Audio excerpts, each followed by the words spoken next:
नमस्कार दोस्तों, मैं राम प्रसाद वर्मा, ज्ञानदायिनी क्लासेज ऑनलाइन। दोस्तों, अगर आपने वीडियो को सही से देखा तो रसायन में आपको हीरो बना दूंगा। बस एक बात ध्यान देना कि वीडियो को आप दिल से देखना, जो ना समझ में आए कमेंट में लिख देना।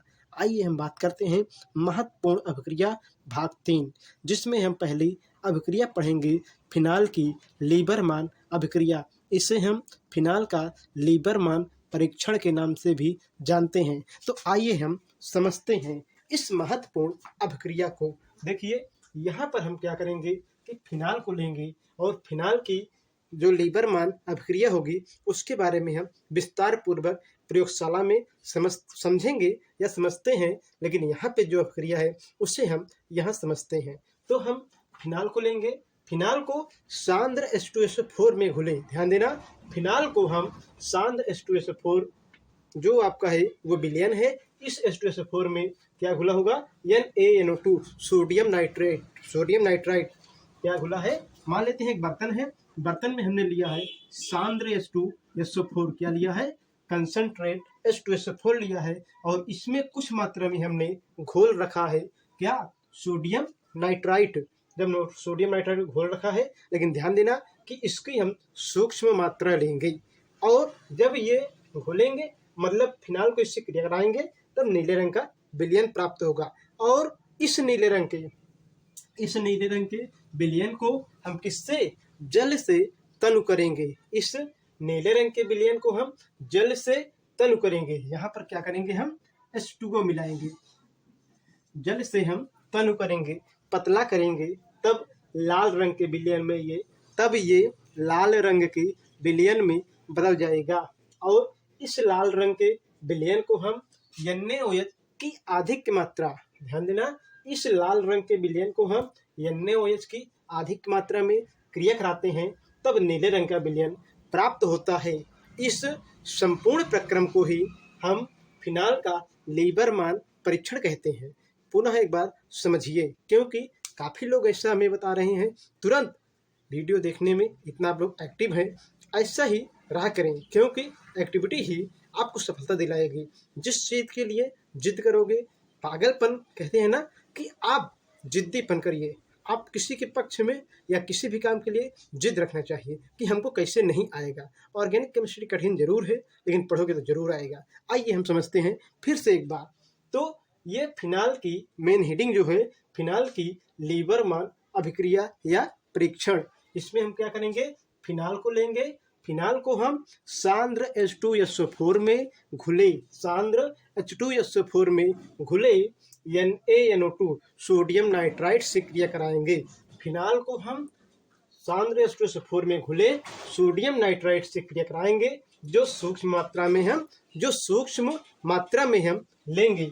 जब इसकी हम क्रिया कराएंगे तो हमें जो प्राप्त होगा वह नीले रंग का विलयन प्राप्त होगा। हमें नीले रंग का विलयन प्राप्त होगा। इस नीले रंग के विलयन को हम जल से, मतलब इस नीले रंग के विलयन को हम जल से तनु करते हैं, पतला करते हैं, तब हमें लाल रंग का विलयन प्राप्त होगा। इस लाल रंग के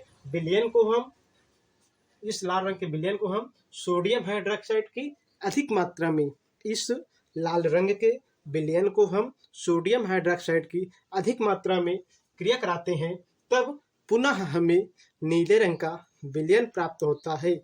इसी अभिक्रिया को या इसी संपूर्ण प्रक्रम को हम फिनाल की लीबरमान अभिक्रिया कहते हैं।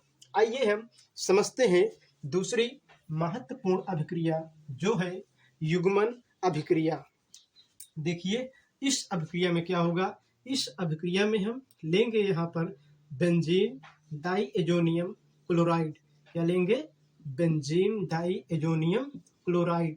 ये हमने लिया है बेंजीन डाइएजोनियम क्लोराइड। इसकी क्रिया हम करा देंगे फिनाल से। किससे, फिनाल से करा देंगे। जब हम इसकी क्रिया फिनाल से कराएंगे, ये फिनाल है, क्रिया कराएंगे, तो आपको भली भांत पता होगा कि बेंजीन के हर कॉर्नर पर, हर मोड़ पर H रहता है, अर्थात यहाँ से Cl निकलेगा और यहाँ से H निकलेगा, या और क्या होगा, HCl को बना लेगा, HCl को बना लेगा। अब देखिए क्या क्या बचा है यहाँ पर। तो बचा है आपका बेंजीन, ये बचा हुआ है, और बेंजीन के साथ बंध है नाइट्रोजन है 2 बार। उसके बाद ये बंध लगा हुआ Cl भले ही चला गया है लेकिन बंध बचा हुआ है, तो आप ऐसे बनाओगे। उसके बाद यहाँ पर लिखेंगे ए, मतलब ये जो बेंजीन बचा है बेंजीन, उसकी रचना बनाओगे और यहाँ पे OH को जोड़ दोगे। अब इसका नाम क्या हो गया? इसका नाम हो गया पैरा हाइड्रोक्सी एजोबेंजीन।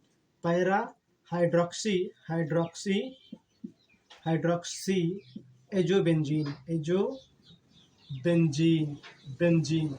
तो आपने देखा। आइए हम इसकी एक बार परिभाषा को समझते हैं। आप कहोगे कि युग्मन अभिक्रिया, युग्मन अभिक्रिया वह अभिक्रिया है जिसमें हम बेंजीन डाई एजोनियम क्लोराइड को फिनाल के साथ क्रिया कराते हैं, तब HCl बन के बाहर चला जाता है और जो मेन प्रोडक्ट हमें प्राप्त होता है वह है पैरा हाइड्रोक्सी एजोबेंजीन प्राप्त होता है। इसे हम युग्मन अभिक्रिया के नाम से जानते हैं। आइए हम समझते हैं अगली महत्वपूर्ण अभिक्रिया के बारे में। इसी क्रम में हम देखेंगे अगली महत्वपूर्ण अभिक्रिया क्लीमेंसन अपचयन अभिक्रिया। तो क्लीमेंसन अपचयन अभिक्रिया क्या होती है, आइए हम समझते हैं। हम कहेंगे जब हम एसिटाल्डिहाइड को, इसका नाम है एसिटाल्डिहाइड, एसिटाल्डिहाइड, जब हम एसिटाल्डिहाइड का अपचयन कराते हैं जिंक और Hg मतलब मरकरी की उपस्थिति में, तब क्या होता है HCl यहाँ से बनके बाहर चला जाता है और एल्केन बनेगा। क्या बनेगा? एल्केन बनता है, HOH बाहर चला जाता है। तो आप कहोगे क्लीमेंसन अपचयन अभिक्रिया वह अभिक्रिया होती है जिसमें हम एसिटाल्डिहाइड को हाइड्रोजन के साथ अपचयित कराते हैं जिंक और Hg मतलब मरकरी की उपस्थिति में, तो HCl बन के यहाँ से बाहर चला जाता है।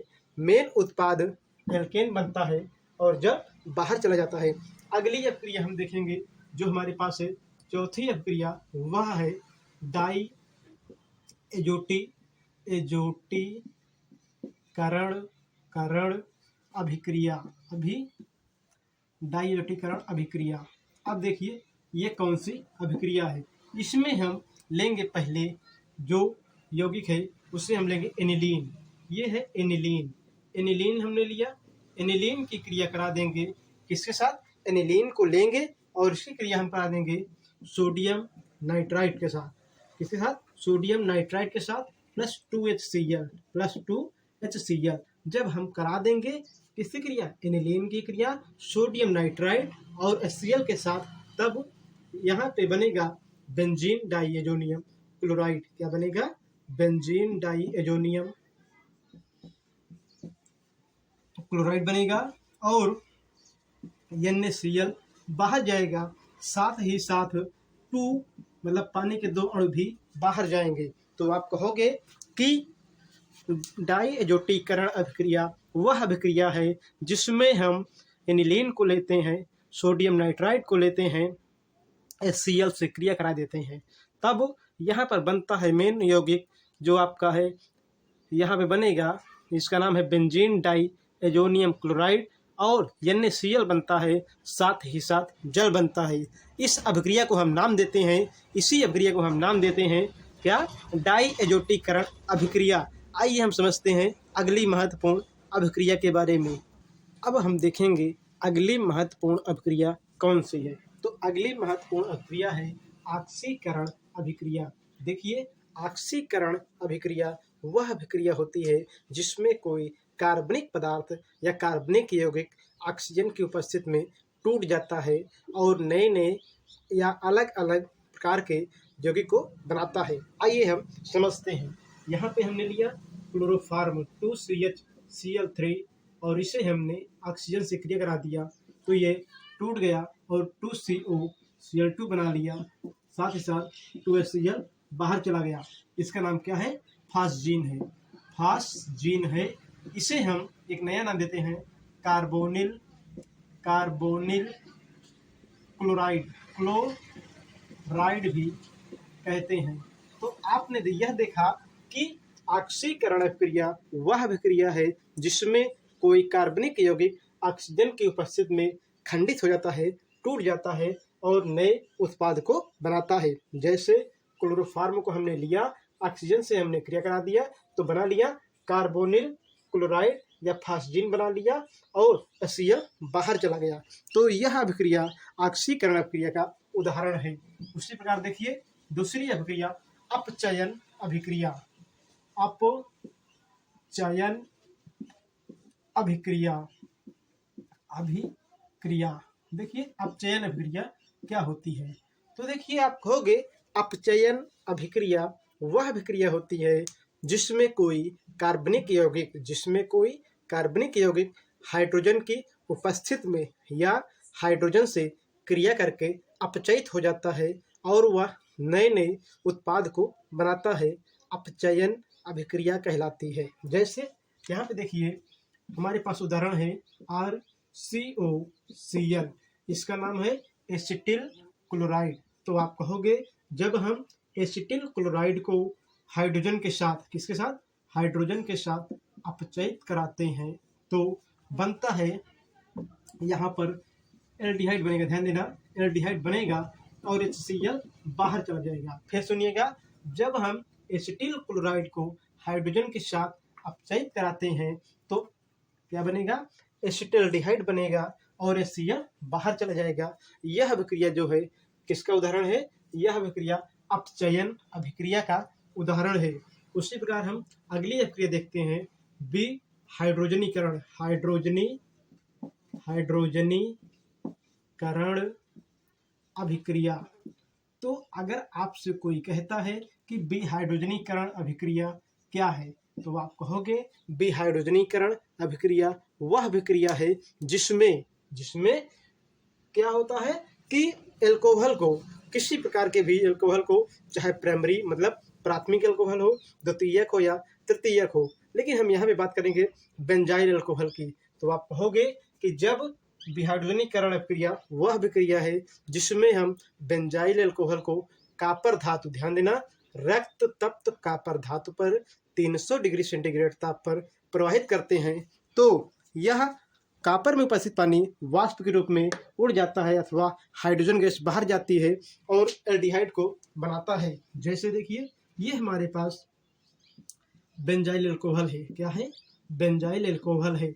बेंजाइल एल्कोहल को हम रक्त तप्त मतलब रक्त के समान लाल तपा हुआ कॉपर धातु पर प्रवाहित करेंगे जिसका ताप 300 डिग्री सेंटीग्रेड होगा, तब ये बनाएगा बेंजल्डिहाइड। क्या बनाएगा, बेंजल्डिहाइड बनाएगा।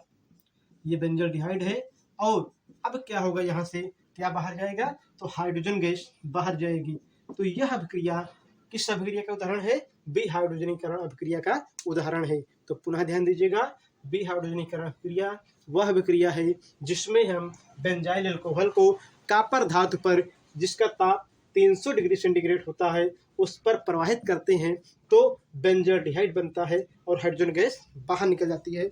तो हमने देखा इस प्रकार 3 महत्वपूर्ण अभिक्रिया, ऑक्सीकरण, अपचयन, विहाइड्रोजनीकरण अभिक्रिया। अब आइए हम समझते हैं अगली महत्वपूर्ण अभिक्रिया के बारे में।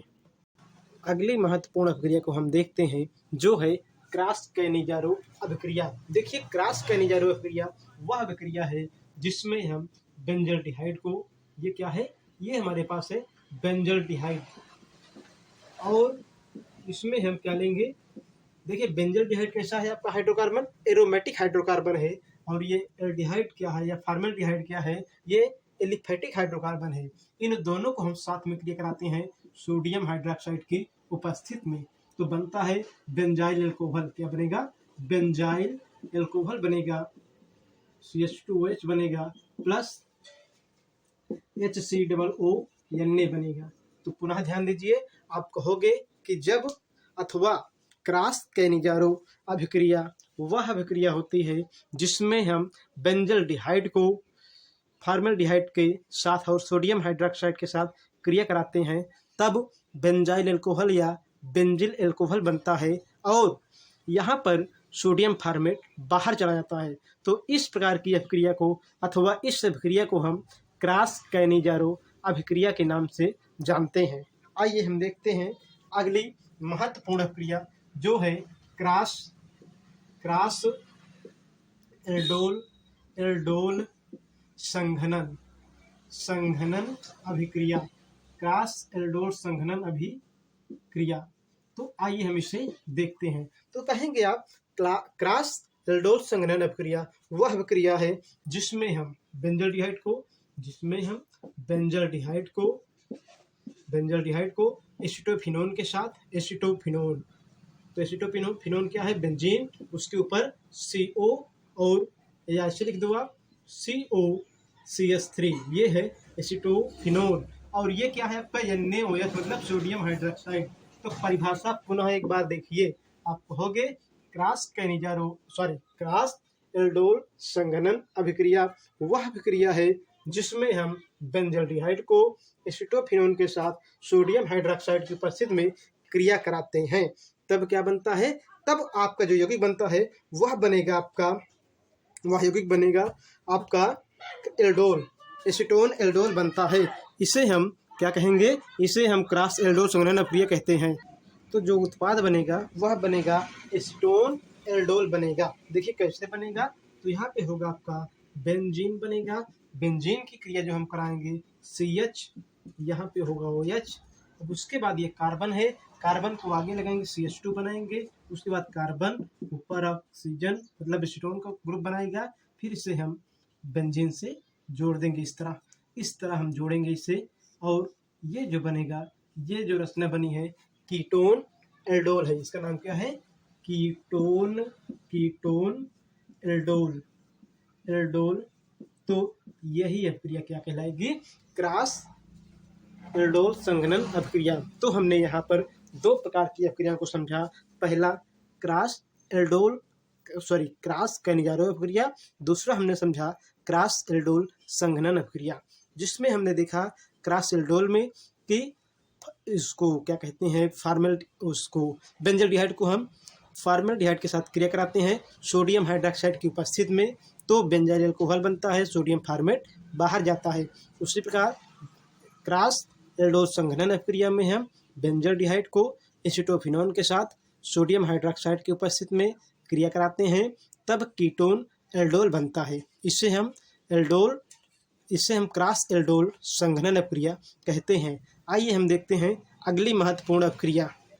इसी क्रम में हम कुछ अन्य अभिक्रियाओं के बारे में भी पढ़ेंगे, जैसे ये आपके सामने बोर्ड पर लिखी हुई है, लेकिन अभी यही लिखा गया है। तो पहली अभिक्रिया है पार्किन अभिक्रिया। आइए हम समझते हैं पार्किन अभिक्रिया को। तो पार्किन अभिक्रिया वह अभिक्रिया है जिसमें हम बेंजल्डिहाइड को, ये जो बना है क्या है, बेंजल्डिहाइड, जिसमें हम बेंजल्डिहाइड को किसके साथ, एसिड एनहाइड्राइड के साथ, बेंजल्डिहाइड को एसिड एनहाइड्राइड के साथ क्रिया कराते हैं। तो ये जो बना है इसका नाम है यहाँ पर जो बना है ये कार्बनिक यौगिक है, और इसका नाम है यहाँ पे ये बना है यौगिक, इसका नाम यहाँ पे लिखा है सिनेमिक अम्ल। इसका नाम क्या है, सिनेमिक अम्ल है। सॉरी दोस्तों, थोड़ा गलती हो गई, तो ध्यान से देखिएगा।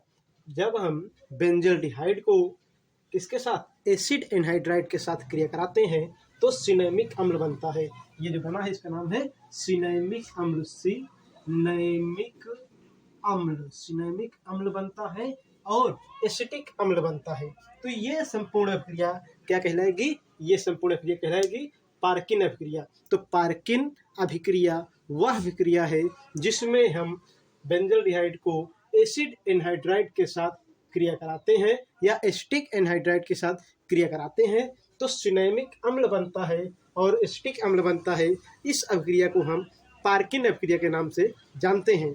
अगली महत्वपूर्ण अभिक्रिया है कोल्बे श्मिट अभिक्रिया। क्या है, कोल्बे श्मिट अभिक्रिया। तो आप कहोगे कोल्बे श्मिट अभिक्रिया वह अभिक्रिया है जिसमें हम फिनाल को सोडियम हाइड्रोक्साइड के साथ क्रिया कराते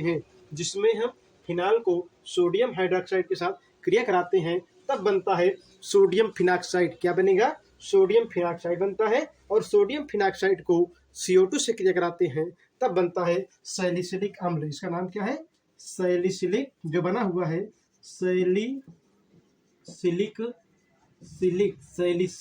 अम्ल। तो फिर से परिभाषा सुनिएगा, आप कहोगे कोल्बे स्मिट अभिक्रिया वह अभिक्रिया होती है जिसमें हम फिनाल को सोडियम हाइड्रोक्साइड के साथ क्रिया कराते हैं तो सोडियम फिनॉक्साइड बनेगा। सोडियम फिनॉक्साइड को हम पुनः CO2 से क्रिया कराएंगे तो ये बनेगा सैलिसिलिक अम्ल बनेगा। ऊपर OH है, यहाँ पे COOH है, इसी का नाम है सैलिसिलिक अम्ल। पुनः एक बार इसे देखिएगा, पार्किन अभिक्रिया वह अभिक्रिया है जिसमें हम बेंजल्डिहाइड को एसिड एनहाइड्राइड से क्रिया कराते हैं तो सिनेमिक अम्ल बनता है और एसिटिक अम्ल बनता है, पार्किन अभिक्रिया होगी। अब हम पढ़ेंगे अगली अभिक्रिया हाफमैन मस्टर्ड आयल अभिक्रिया। हाफमैन मस्टर्ड आयल अभिक्रिया, तो हाफमैन मस्टर्ड आयल अभिक्रिया वह अभिक्रिया है जिसमें हम प्राथमिक एमीन को कार्बन डाई सल्फाइड, ध्यान देना, जिसमें हम प्राथमिक एमीन को कार्बन डाई सल्फाइड के साथ गर्म करते हैं तो एक मध्यवर्ती यौगिक बनता है। तो क्या बनेगा? एक मध्यवर्ती यौगिक बनता है। इस मध्यवर्ती यौगिक को हम पुनः HgCl2 से क्रिया कराते हैं तो बनेगा यहाँ पर एल्किल थायोसाइनेट। क्या बनेगा? एल्किल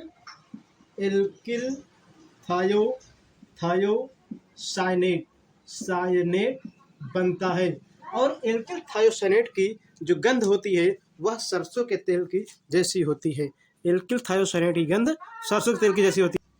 इसके जो मतलब कार्बनिक यौगिक एल्किल थायोसाइनेट बना है, इसकी जो गंध होती है वह सरसों के तेल की तरह होती है। इसीलिए इस अभिक्रिया का नाम हाफमैन मस्टर्ड आयल अभिक्रिया बना हुआ है। तो सुनिए फिर से एक बार हाफमैन मस्टर्ड आयल अभिक्रिया को। तो आप कहोगे जब हम प्राथमिक एमीन को कार्बन डाइसल्फाइड से क्रिया कराते हैं या उसके साथ गर्म करते हैं तो एक मध्यवर्ती यौगिक बनता है जो RnCOSH है और इस मध्यवर्ती यौगिक को HgCl2 से मर्क्यूरिक क्लोराइड के साथ क्रिया कराते हैं तब बनता है एल्किल थायोसाइनेट और HgS बनता है, मतलब मर्क्यूरिक सल्फेट बनता है और हाइड्रोजन क्लोराइड गैस बाहर जाती है। यहाँ पर जो RN डबल बंध CS बना हुआ है कार्बनिक यौगिक है, इसका नाम है एल्किल थायोसाइनेट। इसकी गंध सरसों के तेल की जैसी होती है, इसीलिए इस अभिक्रिया का नाम हाफमैन मस्टर्ड आयल अभिक्रिया पड़ा है। आइए हम देखते हैं और महत्वपूर्ण अभिक्रियाएं। इसी क्रम में अगली महत्वपूर्ण अभिक्रिया हमारे पास है गाटरमैन कॉच अभिक्रिया या गाटरमैन कॉच संश्लेषण। देखिए इस अभिक्रिया में होता क्या है कि हम बेंजीन लेते हैं, बेंजीन को हम कार्बन मोनोऑक्साइड से क्रिया कराते हैं। ध्यान देना, ये क्या है? कार्बन मोनोऑक्साइड है। जब हम बेंजीन की क्रिया कार्बन मोनोऑक्साइड से कराते हैं HCl और निर्जल AlCl3 की उपस्थिति में, HCl और निर्जल AlCl3 की उपस्थिति में, तब ये बनाता है बेंजल्डिहाइड। क्या बनाता है? बेंजल्डिहाइड बनाता है। इसी अभिक्रिया को हम गाटरमान कॉच संश्लेषण अभिक्रिया के नाम से जानते हैं। तो पुनः ध्यान दीजिए, गाटरमान कॉच संश्लेषण अभिक्रिया वह अभिक्रिया है जिसमें हम बेंजीन को कार्बन मोनोऑक्साइड के साथ निर्जल AlCl3 और HCl के साथ क्रिया कराते हैं तब बेंजल्डिहाइड बनता है। इस अभिक्रिया को हम गाटरमान कॉच संश्लेषण अभिक्रिया कहते हैं। आइए हम देखते हैं दूसरी महत्वपूर्ण अभिक्रिया जो हमारे सामने है, गाटरमैन अभिक्रिया। इस अभिक्रिया में हम कहेंगे गाटरमैन अभिक्रिया में हम कहेंगे कि बेंजीन डाई एजोनियम क्लोराइड को लेते हैं। क्या लेंगे? बेंजीन डाई एजोनियम क्लोराइड को लेंगे और इसे हम कॉपर और HCl से क्रिया कराएंगे। कॉपर और HCl से क्रिया कराएंगे तब बनेगा क्लोरोबेंजीन, नाइट्रोजन गैस बाहर जाएगी, HCl बाहर जाएगा। तो आप कहोगे कि गाटरमैन अभिक्रिया वह अभिक्रिया है जिसमें हम क्या लेते हैं? बेंजीन डाई एजोनियम क्लोराइड को लेते हैं। जब बेंजीन डाई एजोनियम क्लोराइड को हम लेते हैं उसे हम क्रिया कराते हैं कॉपर और HCl से तो क्लोरोबेंजीन बनता है, नाइट्रोजन गैस और HCl बाहर चले जाते हैं। इस अभिक्रिया को हम गाटरमान अभिक्रिया कहते हैं। अगली अभिक्रिया है गाटरमान एल्डिहाइड संश्लेषण अभिक्रिया।